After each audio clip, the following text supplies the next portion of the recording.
നമ്മുടെ ശരീരം ഇങ്ങനെ ഭക്ഷണം വരുന്നത് നോക്കിയിരിപ്പാണ്. ഭക്ഷണം വന്നു കഴിഞ്ഞ് ഉടനെ തന്നെ അവനെ ഉരുക്കി അത്യാവശ്യത്തിന് മാത്രം ഊർജം എടുത്തിട്ട് ബാക്കിയെല്ലാം ഫാറ്റായിട്ട് സ്റ്റോർ ചെയ്യുക എന്നുള്ളതാണ് നമ്മുടെ ബോഡിയുടെ ഒരു ആറ്റിറ്റ്യൂഡ് തന്നെ. നമുക്ക് ഭക്ഷണം കഴിച്ചുകൊണ്ട് തന്നെ വെയിറ്റ് കുറയ്ക്കാൻ പറ്റിയെന്നാലോ? അത്തരത്തിലുള്ള ഭക്ഷണങ്ങളെ നമുക്ക് ഇന്നൊന്ന് പരിചയപ്പെടാം. നമസ്കാരം, ഞാൻ doctor Bibin Jose, Pulmo Medical Centre, Pala, Kanjirappally and Sultan Bathery. ചില തരത്തിലുള്ള ഭക്ഷണങ്ങളുണ്ട്. അത് ചെല്ലുമ്പോഴത്തേക്കും ശരീരം വിചാരിക്കും, ഈ ഭക്ഷണം എല്ലാം കൂടി ദഹിപ്പിക്കുമ്പോഴത്തേക്കും ഒരു 100 കാലറി എങ്കിലും എൻ്റെ കയ്യിൽ നിന്ന് ചിലവാകും. എന്നാൽ അതിൽ നിന്ന് കിട്ടുന്നതോ വെറും 10 കാലറി. അങ്ങനെയുള്ള ഭക്ഷണങ്ങളിൽ ചിലതാണ്. അതിൽ ഏറ്റവും അഗ്രഗണ്യൻ ചക്കയാണ്, ചക്കപ്പുഴുക്ക്. നമ്മൾ ഈ ചോറ് കഴിക്കുന്നതിന് പകരം കപ്പ, ചേന, ചേമ്പ് പോലുള്ള സാധനങ്ങൾ കഴിക്കുന്നതിന് പകരം ഈ ചപ്പാത്തിയോ പൊറോട്ടയോ ഒക്കെ കഴിക്കുന്നതിന് പകരം ചക്കപ്പുഴുക്ക് ഒന്ന് കഴിച്ചു നോക്കൂ.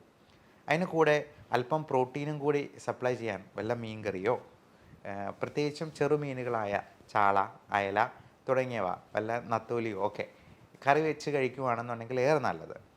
ഇത് രണ്ടും കൂടി കഴിച്ചെന്നാൽ നമുക്ക് ശരീരഭാരം കുറയും എന്നുള്ളതാണ് മനസ്സിലാക്കേണ്ടത്. അതേപോലെ നല്ലപോലെ പച്ച നിറത്തിലുള്ള പച്ചക്കറികൾ, പച്ച നിറം എന്ന് പറയാൻ കാരണം അതിൽ കൂടുതലായിട്ട് കരോട്ടനോയിഡ്സ് അല്ലെങ്കിൽ ഗ്രീൻ ലീഫി വെജിറ്റബിൾസിൽ അടങ്ങിയിരിക്കുന്ന ഫൈബർ കണ്ടൻറ്റ് അത് നമ്മുടെ കുടലിനെയെല്ലാം ഒരു ചൂല് പോലെ അടിച്ച് വൃത്തിയാക്കി നമ്മുടെ മലമെല്ലാം നല്ല സ്മൂത്തായിട്ട് രാവിലെ തന്നെ പുറന്തള്ളാനായിട്ട് സഹായിക്കുകയും ചെയ്യും.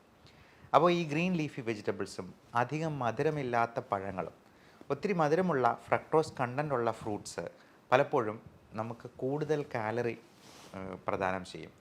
അപ്പോൾ നമ്മൾ കഴിക്കുന്ന ഓരോന്നിലും കൃത്യമായിട്ടുള്ള കാലറി എത്രയുണ്ട് എന്നുള്ളത് നോക്കി മനസ്സിലാക്കി അത് നോട്ട് ചെയ്ത് വയ്ക്കുക.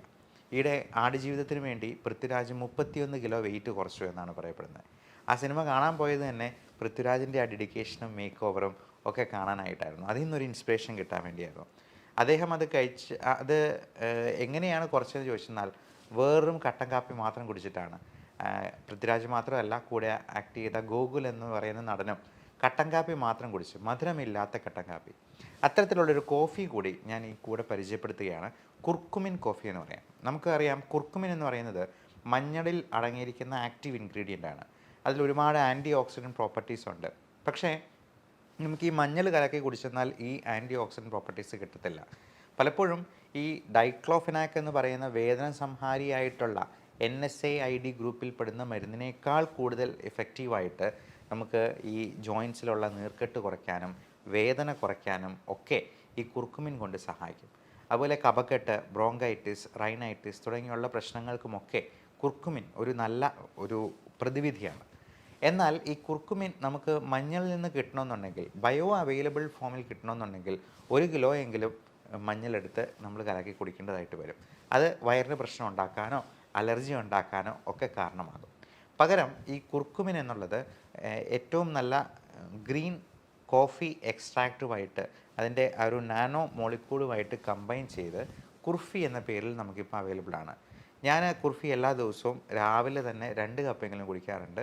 അത് 3-4 പ്രാവശ്യം. നമുക്ക് വിശപ്പ് തോന്നുമ്പോഴെല്ലാം നമ്മൾ ഈ ഭക്ഷണം എടുത്ത് കഴിക്കുന്നതിന് പകരം നല്ല പഞ്ചസാരയുള്ള, മധുരമുള്ള ബേക്കറി പലഹാരങ്ങളോ മൈദ അടങ്ങിയിട്ടുള്ള സാധനങ്ങളോ കഴിക്കുന്നതിന് പകരം ഇതുപോലെ ഒരു കട്ടൻ കാപ്പി അല്ലെങ്കിൽ ഒരു കുർഫി, അതല്ലെന്നുണ്ടെങ്കിൽ നല്ല ജീരകം ഇട്ട് തിളപ്പിച്ച വെള്ളം, ഇങ്ങനെയുള്ള സാധനങ്ങൾ കഴിച്ച് 0 കാലറി ഫുഡിൽ നമുക്ക് മെയിൻറ്റെയിൻ ചെയ്യാൻ പറ്റുവാണെങ്കിൽ വെയിറ്റ് തീർച്ചയായിട്ടും കുറയാം. ഒരു ദിവസത്തെ ഡിന്നർ സ്കിപ്പ് ചെയ്തെന്നാൽ തന്നെ നമുക്ക് 200 മുതൽ 250 ഗ്രാം വരെ വെയിറ്റ് കുറയും. അത് രാവിലെ ഒരു ഡിജിറ്റൽ വെയിങ് ബാലൻസ് വെച്ച് നോട്ട് ചെയ്ത് വെക്കുക. നമുക്ക് വയറ്റിൽ നിന്നൊക്കെ പോയതിന് ശേഷം ഒന്ന് നോട്ട് ചെയ്തെന്നാൽ നമുക്ക് കറക്റ്റ് ഏറ്റവും ലോവസ്റ്റ് വെയിറ്റ് കിട്ടും. നമുക്ക് ആ ദിവസം കിട്ടാവുന്നതിലെ ലോവസ്റ്റ് വെയിറ്റ്. അത് ഓരോ ദിവസവും കൃത്യമായിട്ട് നോക്കിയെന്നാൽ ഈ വെയിറ്റ് കുറയുന്നത് കാണുമ്പോൾ നമുക്ക് തന്നെ ഒരു സംതൃപ്തി ഉണ്ടാവും. അപ്പോൾ ഇതിനോടൊപ്പം നമ്മൾ ഡയറ്റിൽ ഹൈ കാലറി ആയിട്ടുള്ള ഫുഡെല്ലാം പാടെ ഒഴിവാക്കുക. ഈ ഇൻപുട്ട് ഔട്ട്പുട്ട് തിയറി, നമ്മൾ കഴിക്കുന്നതിലുള്ള കാലറി കൃത്യമായിട്ട് മെഷർ ചെയ്ത് അത് നോക്കി കണ്ടറിഞ്ഞ് കഴിച്ചെന്നാൽ തീർച്ചയായിട്ടും നമുക്ക് വെയിറ്റ് റെഡ്യൂസ് ചെയ്യാൻ പറ്റും. അപ്പോൾ ഈ ഒമാഡ് എന്ന് പറയുന്ന ഒരു ഡയറ്റ് പ്ലാൻ തന്നെയുണ്ട്. 1 മീൽ എ ഡേ എന്നാണ് പറയുക. ഒറ്റ നേരം മാത്രം ഭക്ഷണം. ബാക്കിയുള്ള സമയങ്ങളിലൊക്കെ ഈ മധുരമില്ലാത്ത കട്ടൻ കാപ്പി അല്ലെങ്കിൽ മധുരമില്ലാത്ത കുർഫി തുടങ്ങിയവ മാത്രം കഴിക്കുക. നല്ലപോലെ വെള്ളം കുടിക്കുക. ഇനി കുക്കുംബർ പോലുള്ള 0 കാലറി ഫ്രൂട്ട്സ് അല്ലെങ്കിൽ വെജിറ്റബിൾസ് ധാരാളമായിട്ട് കഴിക്കാം. നമ്മൾ ചില സാധനങ്ങളൊക്കെ മരുന്ന് പോലെ കഴിക്കേണ്ട സാധനങ്ങളാണെന്ന് പറയും. നമുക്ക് ഇഷ്ടമുണ്ടായിട്ടല്ലല്ലോ നമ്മൾ മരുന്ന് കഴിക്കുന്നത്, അല്ലെങ്കിൽ ഗുളിക വിഴുങ്ങുന്നത്. അതുപോലെ തന്നെ നമുക്ക് ഇഷ്ടമില്ലെങ്കിലും കറിവേപ്പില പോലെ, ഗ്രീൻ ലീഫി വെജിറ്റബിൾസ് പോലെ, ഈ കുക്കുംബർ പോലുള്ള 0 കാലറി സാധനങ്ങൾ കുറച്ച് കഴിച്ചെന്നാൽ നമ്മുടെ വയറിനും കുടലിനും ലൈഫ് സ്റ്റൈൽ ഡിസീസസിനുമൊക്കെ അതുണ്ടാക്കുന്ന മാറ്റം ചെറുതല്ല. ഇനി വെയിറ്റ് കുറയ്ക്കാനായിട്ട് സഹായിക്കുന്ന പലതരത്തിലുള്ള മരുന്നുകളും ഇന്ന് അവൈലബിൾ ആണ്. പ്രത്യേകിച്ചും ഷുഗറിന് കൊടുക്കുന്ന ഒരു മരുന്നാണ് മെറ്റ്ഫോമിൻ. അത് ഷുഗർ കുറച്ച് കളയുകയല്ല ചെയ്യുന്നത്. നമ്മൾ പലപ്പോഴും PCOD പോലുള്ള അസുഖങ്ങൾക്ക് പോലും മെറ്റ്ഫോമിൻ കൊടുക്കാറുണ്ട്. ഫാറ്റി ലിവറിന് മെറ്റ്ഫോമിൻ ഹെൽപ്ഫുൾ ആണ്. ആ ഇൻഫ്ലമേഷൻ കുറയ്ക്കാനും വെയിറ്റ് കുറയ്ക്കാനും ഈ ഫാറ്റി ലിവർ പോലുള്ള കണ്ടീഷൻസ് കുറയ്ക്കാനും ഈ മെറ്റ്ഫോമിൻ, പയോഗ്ലിറ്റസോൺ പോലുള്ള ഡയബറ്റിക് മെഡിസിൻസ് കൊടുക്കാറുണ്ട്. അതുകൊണ്ട് ഷുഗർ കുറഞ്ഞു പോകുന്നൊരു പേടിയേ വേണ്ട. ഒരു ദിവസം 2000 മില്ലിഗ്രാം വരെ മെറ്റ്ഫോമിൻ നമുക്ക് ആരോഗ്യവാനായിട്ടുള്ള ഒരു മനുഷ്യന് കഴിക്കുന്നതിൽ ഒരു കുഴപ്പവുമില്ല. അതേപോലെ ആൽഫ സൈക്ലോഡെക്സ്ട്രിൻ എന്ന് പറയുന്ന ഫാറ്റ് ബേൺ ചെയ്യുന്ന ഈ പറഞ്ഞ ഫൈബർ കണ്ടൻറ്റ് കൂട്ടുന്ന രീതിയിലുള്ള, അത് ഗുളിക രൂപത്തിലുള്ള ഫൈബർ ആണെന്ന് തന്നെ പറയാം, ഇങ്ങനെയുള്ള മരുന്നുകൾ ആയിട്ട് ടാബ്ലറ്റ് ഫോമിൽ നമുക്ക് അവൈലബിൾ ആണ്. അതുപോലെ നമ്മുടെ കാലറീസ് ഒരുപാട് അബ്സോർബ് ചെയ്യാതെ ഈ കഴിക്കുന്ന ഫാറ്റിലുള്ള ഊർജം ഫാറ്റായിട്ട് തന്നെ അത് നമ്മുടെ മലത്തിലൂടെ പുറന്തള്ളുന്ന രീതിയിലുള്ള ഓർലിയോസ്റ്റാറ്റ് പോലുള്ള മരുന്നുകളും ഇന്ന് അലോപ്പതിയിൽ അവൈലബിൾ ആണ്. അത് ചെയ്യുന്നത് എന്താണെന്ന് വെച്ചെന്നാൽ കുടലിൽ നിന്ന് ഫാറ്റ് അബ്സോർബ് ചെയ്യുന്നത് തടയും. അതുകൊണ്ടുണ്ടാകുന്ന ഒരു ഗുണവും കൂടിയുണ്ട്. അതിൻ്റെ സൈഡ് ഇഫക്റ്റ് ആയിട്ട് വേണമെങ്കിൽ പറയാം, കുറച്ചുകൂടി ഫാറ്റി ആയിട്ടുള്ള സ്റ്റൂളായിരിക്കും, അതായത് ഓയിലി സ്റ്റൂളായിരിക്കും. അതുകൊണ്ട് ചിലപ്പോൾ ലൂസ് മോഷനായിട്ട് തോന്നിയേക്കാം. എന്നാലും ആ ഫാറ്റ് അബ്സോർബ് ചെയ്യാതെ പോകുന്നത് നമുക്ക് തന്നെ അത് അനുഭവിച്ചറിയാനായിട്ട് കഴിയും. ഈ ബേൺ ഫാറ്റ് പോലുള്ള ഈ ഓർലിയോസ്റ്റാറ്റ് പോലുള്ള മരുന്നുകൾ കഴിക്കുമ്പോഴത്തേക്കും നമുക്കത് നോട്ടീസ് ചെയ്യാവുന്നതാണ്.